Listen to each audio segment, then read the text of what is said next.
Sa iba pang balita, personal na tiniyak ni Pangulong Ferdinand Marcos Jr. na maayos na ang kanyang kalagayan matapos na ma-diagnose sa sakit na diverticulitis. Sa isang video message na ibinahagi ni Presidential Communication Undersecretary Claire Castro, makikita ang Pangulo na nakikipaglaro sa kanyang asong si Oreo.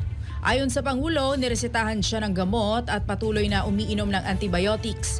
Ngunit siya ay mabuti ang kalagayan. Aniya, nagawa niyang mag-preside sa Economy at Development Meeting noong Lunes at tumagal ng 2 oras at may mga nakalinya na rin siyang mga pulong. Sa ngayon ay limitado lamang siya sa mga soft meal sa mga susunod na mga araw upang hindi ma-stress ang kanyang sikmura. Nagpasalamat din siya sa mga nanalangin para sa kanyang mabilis na paggaling.